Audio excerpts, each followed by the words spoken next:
ঠিক করে রেখেছে, নামাজ না পড়লে কি হবে? বাড়িতে তো মিলাদ দি, হুজুর এসে মাঝে মাঝে দোয়া করে দেয়, ইনশাআল্লাহ পার হয়ে যাব। কবরে ঢুকে দেখো, দুনিয়া জিনিসটা আলাদা আর কবরটা আলাদা।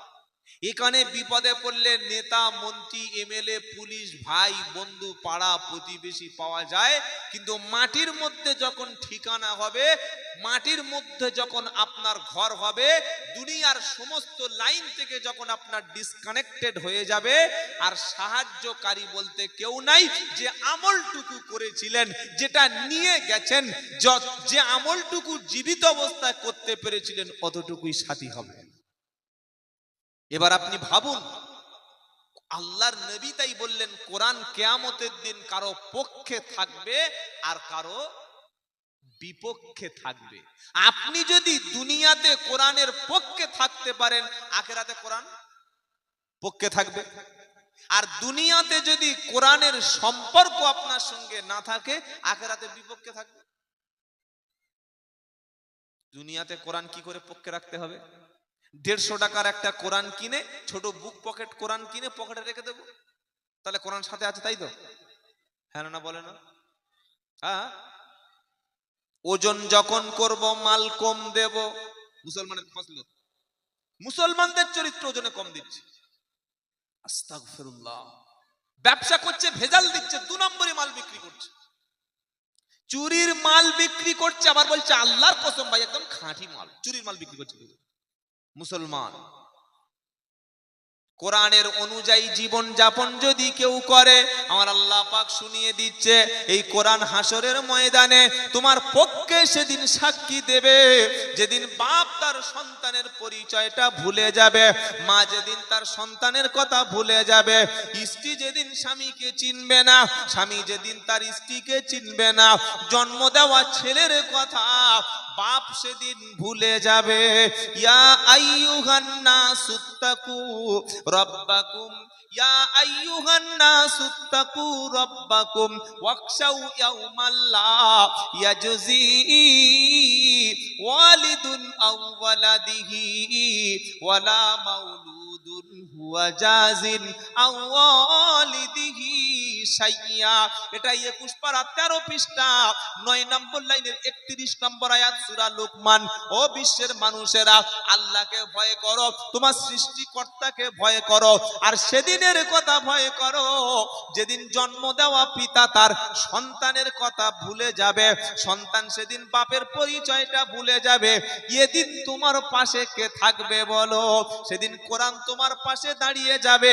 কোরআন বলবে, রব্বানা, এই ব্যক্তি কোরআন ছাড়া এক পাও কখনো চলতো না। কেশপুরের মুসলমান, এখনো সুযোগ আছে, এখনো চোখে দেখতে পাচ্ছেন, এখনো কানে শুনতে পাচ্ছেন, এখনো মুখের মধ্যে জিহ্বা আছে, মুখে দাঁত আছে, কথা এখনো বলতে পারেন। আর আমাদের হাতে সময় নাই। আগামী কাল থেকে চলো ওযু করে মসজিদে যাই, নামাজটা হয়ে গেলে মাথার টুপিটা খুলে মুখে সিগারেট টানতে টানতে বাইরে এসে নামাজি বলে বুকে হাত চাপড়ে দিও না। নামাজটা হয়ে গেলে ইমাম সাহেবের কাছে বসো, ছাত্রের মতো বসো, কোরআনটা ইমাম সাহেবের কাছে দিয়ে বলো, মাওলানা 30-40 বছর সংসার করেছি বিবির সাথে, 2-3টে ছেলের বাপ হয়ে গেছি আমি, জমি আছে, জায়গা আছে, অর্থ আছে, সম্পদ আছে, আমি বৃদ্ধ হয়ে মারা যাওয়ার সময় হয়ে এলো, চুল দাড়ি হাফ আমার পেকে গেল, এখনো কোরআন জিনিসটা কি জানি না, এটা কি আমার জীবনে শেখা হবে না? আপনি একটু কোরআন শিক্ষার ব্যবস্থা করুন। ইমাম সাহেবের কাছে বসে মসজিদে আমার আল্লাহর বান্দা যখন কোরআন পড়তে শুরু করবে, আমার আল্লাহ বলল, কোরআন পড়া আমি আল্লাহ সহজ করে দিয়েছি। বললে, হুজুর দলিল কি আছে বার করো। তো কোরআন শোনাচ্ছে, ওয়ালাকাদ ইয়াসসারনাল কুরআনা লিযিকর ফাহাল মিন মুদ্দাকির। সূরা কমারের মধ্যে 4 বার উত্তর দিচ্ছে। আমার আল্লাহ পাক শুনিয়ে দিচ্ছে, আমি কোরআন পড়া, কোরআন মুখস্থ করা, কোরআন স্টাডি করাকে আমি সহজ করে দিয়েছি। কে আছো এসো কোরআন থেকে শিক্ষা নেবে। হে আমার জাতি, ফিরে এসো আল্লাহর দিকে। জীবনের অনেকটা সময় নষ্ট করে ফেলেছো, খালি মরার পরে আপনার হিসাব চালু হবে। দুনিয়ার সব হিসাব সেদিন বন্ধ হয়ে যাবে। মরণের সময়ও কোরআন কাজে লাগবে। যদি মরণের সময় আপনার সিনায় কোরআন থাকে, আপনি যদি কোরআন পড়তে থাকেন, আপনি কোরআন পড়তে পড়তে যখন মৃত্যুবরণ করবেন, ওই পবিত্র অবস্থায় কোরআন পড়তে পড়তে যারা মারা যায়, আমার আল্লাহর ফেরেশতারা এমন ব্যক্তির কাছে এসে সালাম দেবে।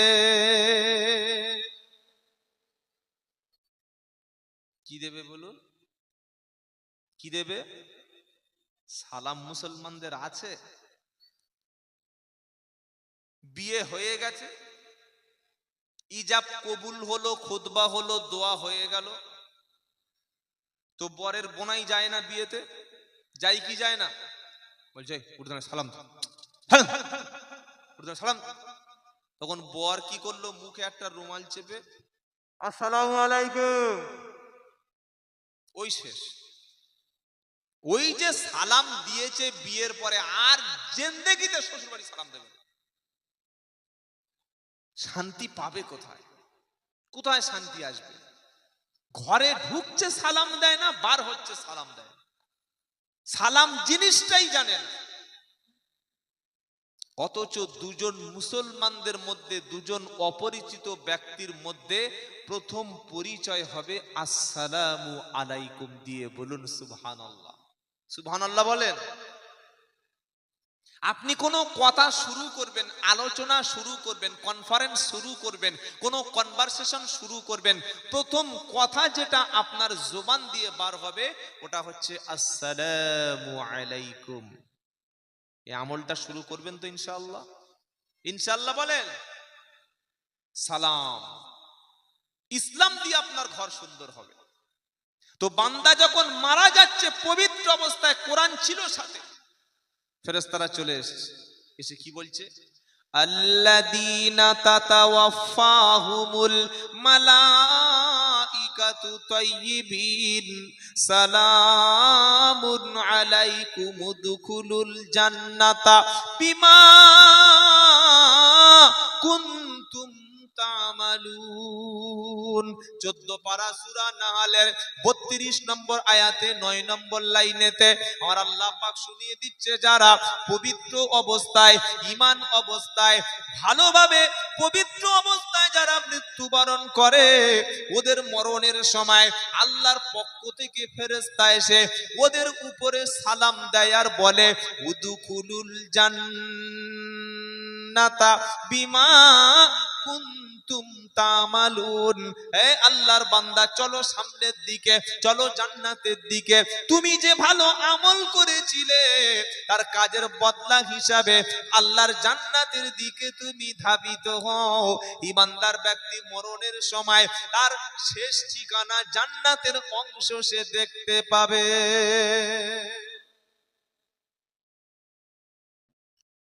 বুড়ো হয়ে গেছে, চুল দাড়ি পেকে গেছে, এখনো গাঁজা টানছে, এখনো মাল খাচ্ছে, এখনো হাঁটুর উপরে কাপড় পড়ছে। মরণের সময় কি করে আপনি বিশ্বাস করতে পারেন ফেরেশতারা আসবে? নাতিপুতি হয়ে গেছে, দাদু হয়ে গেছে, এখনো হাঁটুর নিচে কাপড় নামেনি, গোসল করছে, এখনো লুঙ্গিটা গুড়িয়ে পিছনে ভরে নিয়ে আর ঠ্যাং দুটো বার করে দিয়েছে। এ মুসলমান আছে না? আছে না? নাই। 55-56 বয়স হয়ে গেছে, 60 বছর বয়স হয়ে গেছে, রমজান মাসে ইতিকাফে থাকা দরকার, সেই চার দোকানে বসে পাকামি করছে। কালকের ঈদ, আজকের দাড়ির ক্লিন শেভ করছে। ইয়ং ছেলেদের কথা ছেড়েই দিলাম। 60 বছর বয়স, চুল দাড়ি গোঁফ ভ্রু, একটা পশম বাকি নাই যে পাকতে বাকি আছে। এর পরেও কি করছে জানেন? কি করছে বলবো? চুল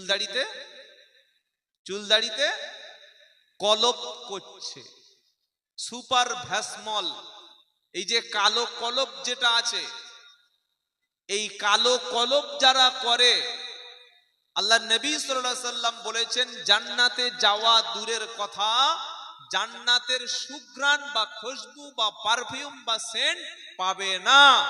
কেন? কলব করার অর্থ হলো মানুষকে, সমাজকে, সোসাইটিকে ধোঁকা দেওয়া। ও যে 60 বছরের লোক, ও যে 50 বছরের মাল, ওর পরিচয় দিচ্ছে না। জামাই শ্বশুর বাড়ি গেছে, 60 বছরের জামাই বুড়ো হয়ে গেছে, দাড়ি গোঁফ সেভ করে গোঁফটা রেখে মাথার চুল আর গোঁফ কালো করে ঢুকেছে। শ্বশুর মনে করছে আমার চাইতে আরো 30 বছরের ছোট। কি বলছি বুঝতে পারছেন না? এত কুসকুসে কালো। প্রচুর মুসলমান আছে, দাড়ি কালো, গোঁফ কালো। কাছে গিয়ে দেখি ভিতরটা সাদা আর বাইরে কালো। মালটা সাদা কালো হলো কিভাবে? কি করেছে? কালো করেছে। আর কত ধোঁকা দেবে বলো? আর কত মানুষকে ধোঁকা দেবে তুমি একবার বলো? তাই আল্লাহ পাক শোনাচ্ছে, কোরআন তোমার সাক্ষী হবে, হয় পক্ষে অথবা, জোরে বলুন, বিপক্ষে। আপনারা পক্ষে চান না বিপক্ষে চান? পক্ষে চান? পক্ষে যদি কোরআন থাকতে চায়, কোরআন তেলাওয়াত করুন, কোরআন বুঝুন, কোরআন পড়ুন, আর পড়ে পড়ে একটু সামনের দিকে আমল করুন, তবেই জীবনে নাজাত পাবে। যারা পড়েছিল, যারা বুঝেছিল, তারাই মুক্তি পেয়ে গেছে। আল্লাহর কসম, আমি আব্দুল্লাহ জুবাইর বলছি, কোরআন শুধুমাত্র তাবিজ লেখার জন্য আসে নাই। কোরআন শুধু ঝাড়ফুঁকের কিতাব না। কোরআন শুধু মিলাদ মাহফিলে ওয়াজ করে হুজুরের পকেট ভারী করে যাওয়ার কিতাব না। মা মারা গেছে, দাদা মারা গেছে, দাদি নানি মারা গেছে, এক খতম দুই খতম পড়ে তাড়াতাড়ি মাটি চাপা দিয়ে 40 দিন মিলাদ করে কোরআন পড়ে দিয়ে বাপের কবরে বক্সে দেব, শুধুমাত্র এই কারণে কোরআন আসে নাই। তো এসেছে কেন? কোরআন শোনাচ্ছে আলিফ লাম রা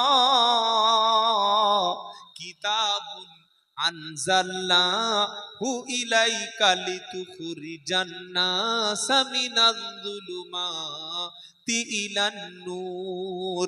13 পারা সূরা ইব্রাহিমের প্রথম আয়াতে আল্লাহ পাক শোনাচ্ছে আলিফ লাম রা কিতাবুন আনজালনাহু ইলাইকা।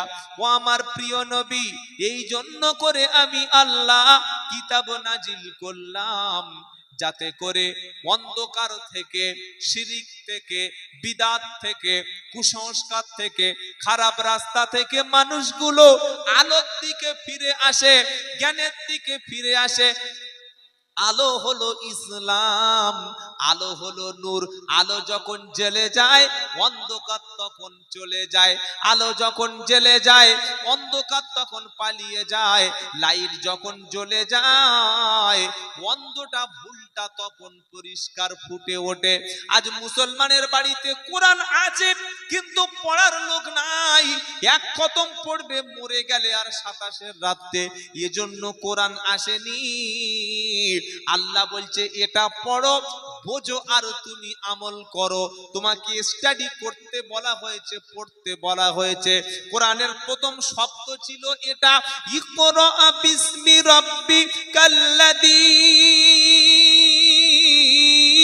খলাক খলাকাল ইনসানা মিন আলাক ইকরা ওয়া রাব্বুকাল আকরাম আল্লাযী আল্লামা বিল কলম আল্লামাল ইনসানা মা লাম ইয়ালাম। কোরআনের প্রথম শব্দ ছিল তুমি পড়ো, কোরআনের প্রথম বাক্য ছিল তুমি জ্ঞান অর্জন করো।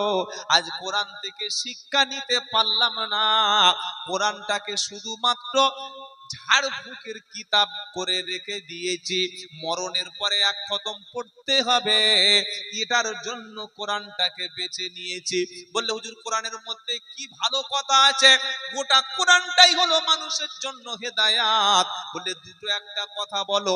সর্বপ্রথম কোরআন মানুষদেরকে ভেদাভেদ ভুলে এক হতে বলেছে। জোরে বলুন সুবহানাল্লাহ। ভেদাভেদ জিনিসটা কি জানেন? জানেন না? হ্যাঁ না বলে না। তুমি ভাই তবলিগ জামাত, তুমি আমার বন্ধু না। তুমি ফুরফুরার পীর সাহেবের মুরিদ, তোমার বাড়ি আমি যাব না। তুমি আজান গাছি, তোমার বাড়ি খাবো না। তুমি বেরিলি, তোমার কবর মাটি আমি। যেটা বলো, এবার কোথায় যাবে? এখন তুমি এই যে প্রেক্ষাপট সিচুয়েশন তৈরি হয়েছে, এইবার কোথায় যাবে বলো? এইবার কোথায় যাবে বলো? আল্লাহ তো বলেছিল কোরআন হাসরের ময়দানে তোমার পক্ষে সাক্ষী দেবে। আমি কি কোরআনের পক্ষে কাজ করি? আমি কি কোরআনের পক্ষে সময় দিই? আমি কি কোরআনের জন্য অর্থ খরচ করি? কোরআন বলেছে সবাই তোমরা ঈমানদার এক, তোমাদের মধ্যে ভেদাভেদ নাই, তোমাদের মধ্যে সাদা কালো নাই, তোমাদের মধ্যে উঁচু নিচু নাই, তোমাদের মধ্যে বিভেদ নাই, তোমাদের মধ্যে বৈষম্য নাই। আর আমরা ভেদাভেদ করতে করতে এমন জায়গায় পৌঁছে গেছি, এক মুসলমান আর এক মুসলমানকে সালাম দেয় না। কেন? উনি পীর সাহেবের মুরিদ আর আমি অন্য দলের লোক, তাই আমাদের মধ্যে সালাম দেওয়া যাবে না। এমনি এমনি কি ভূত এসে ঘাড়ে চেপেছে মুসলমানদের? কি বুঝলেন? এমনি এমনি ভূত চাপেনি। আল্লাহর নবী সাল্লাল্লাহু আলাইহি সাল্লাম বললেন, ওয়াচিরে এমন একটা দিন আসবে, হাদিসটা শুনুন। সব বক্তব্য যদি ভুলে যান, অন্তত এই কথাটাই শুধু মাথায় রাখবেন। ওয়াচিরে খুব তাড়াতাড়ি এমন একটা দিন আসবে, যেমন ভাবে দস্তরখানা সাজিয়ে খাবারের প্লেট দেয়, আর তারপরে খাবার খাওয়ার জন্য চতুর্দিক থেকে মানুষ দস্তরখানের পাশে গোল হয়ে বসে যায়, ঠিক বিশ্বের সমস্ত ইহুদি, খ্রিস্টান, মুশরিক, মাজুসি সকলে তোমাদের হত্যা করার জন্য, নিশ্চিহ্ন করে দেওয়ার জন্য, শেষ করে দেওয়ার জন্য, সকলে তোমাদের হত্যা করার জন্য চতুর্দিক থেকে তোমাদের এক হয়ে যাবে। কি বুঝতে পেরেছেন কিছু? বড় প্লেট খাঞ্জায় সাজিয়ে যখন চতুর্দিক থেকে খাবার খাওয়ার জন্য লোক বসে, গোল হয়ে বসে আছে, কেউ মাছ খাবে, কেউ ডিম খাবে, কেউ ওই মাংস খাবে, কেউ যার যেটা রুচি সবাই খাবে, চতুর্দিক থেকে সবাই খাবে বলে বসে আছে। খাবারের প্লেটটা যখন ওপেন হবে, সবাই খাওয়া শুরু করবে। নবীজি তাই বললেন, শোনো, ওয়াচিরে তোমাদের মধ্যে এমন একটা সময় আসবে, বিশ্বের ইহুদি, খ্রিস্টান, মুশরিক, নাসারা সকলে তোমাদেরকে চতুর্দিক থেকে ছুটে আসবে তোমাদেরকে শেষ করে দেওয়ার জন্য। তোমরা খাবার হবে, তোমরা হবে খাদ্য। আজ তাকিয়ে দেখো ফিলিস্তিনের দিকে, আজ তাকিয়ে দেখো মায়ানমারের দিকে। মুসলমানদের রক্ত এতটা খেতে ভালো লাগে। রাশিয়ায় যদি একটা মানুষের উপরে অত্যাচার হয়, গোটা পৃথিবীর মিডিয়া শুরু করে দেয়, কিন্তু লক্ষ লক্ষ মানুষকে শহীদ করা হচ্ছে, বিশ্বের কোনো মিডিয়া কভার করছে না। আর সবচাইতে বড় ভুল হলো, আমাদের মুসলমানদের হাতে কোনো টিভি চ্যানেল, কোনো মিডিয়া নাই।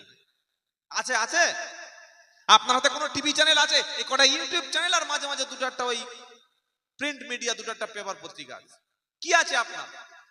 আপনি তো আইপিএল নিয়ে ব্যস্ত, আপনার ছেলে তো জুয়া নিয়ে ব্যস্ত, আপনার মেয়ে তো অন্য জিনিস নিয়ে ব্যস্ত, আপনার ইয়ং সোসাইটি তো মাতাল হয়ে গেছে।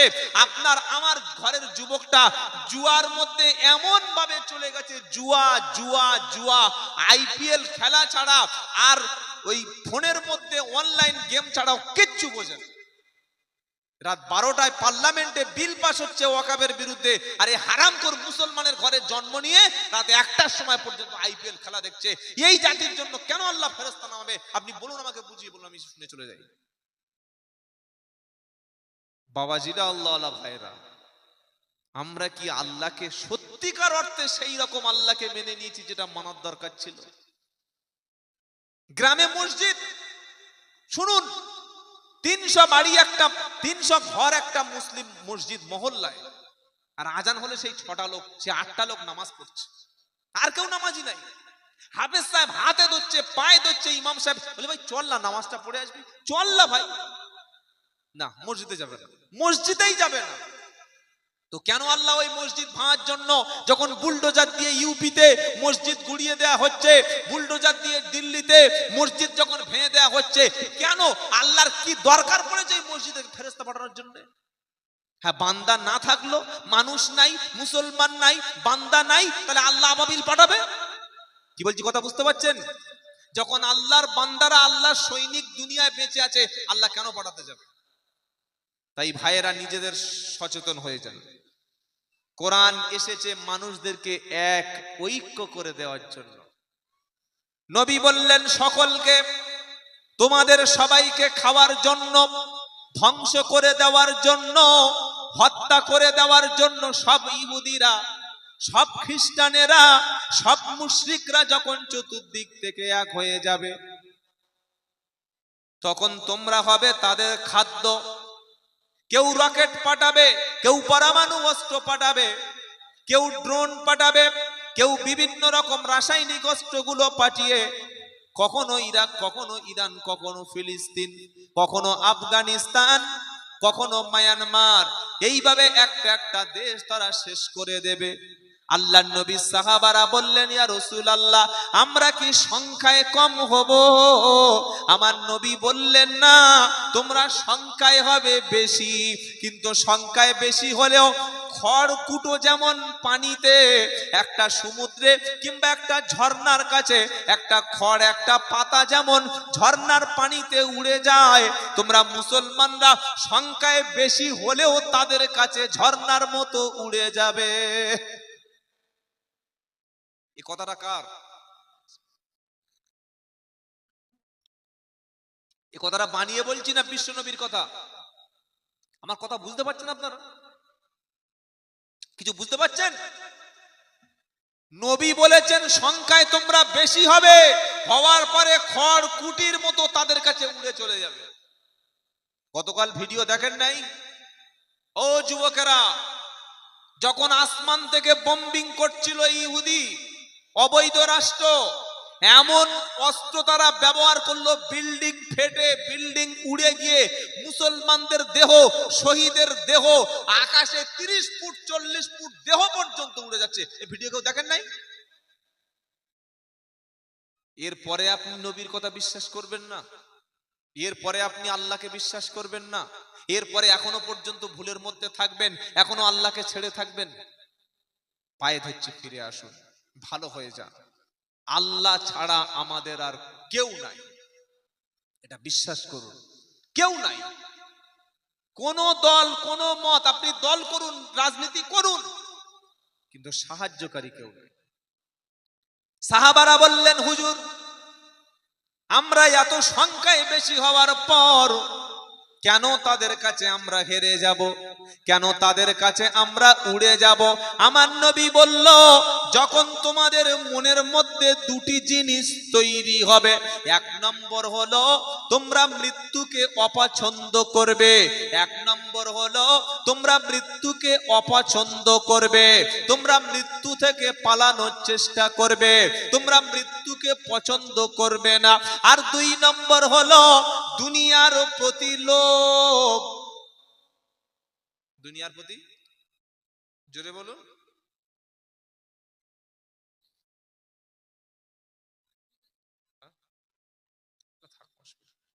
দুনিয়ার প্রতি লোভ।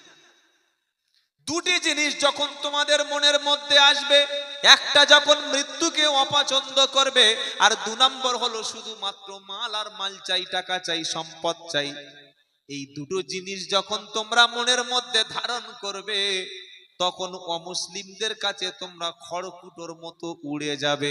ফিলিস্তিনের দিকে তাকিয়ে দেখো, লক্ষ লক্ষ মানুষ তারা শহীদ হচ্ছে।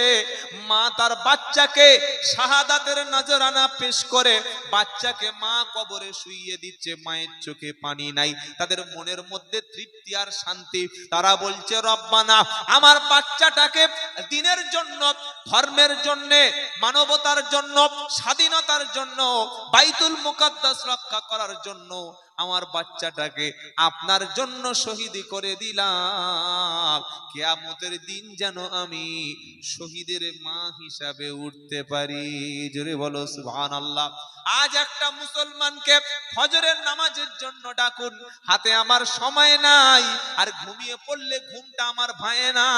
আপনি এখনো বিশ্বাস করছেন কিভাবে কাল সকাল পর্যন্ত আপনি বাঁচবেন? ওরে আজকে মরলে কালকের 2 দিন, পরের দিন কেউ কাঁদবে না।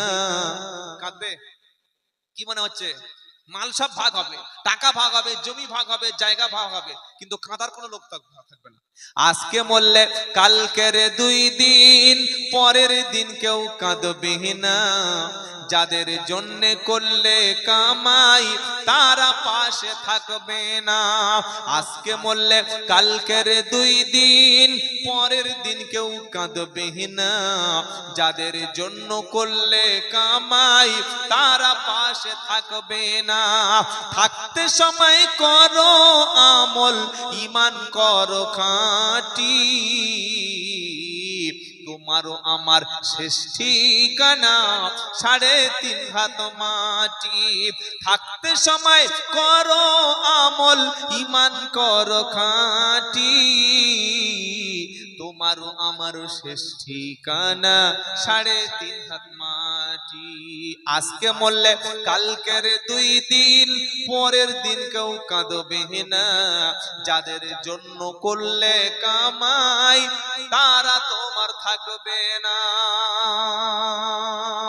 সকলে মরার জন্য তৈরি আছেন ঈমানের সঙ্গে ইনশাআল্লাহ? আজকে রাত্রে নাকি?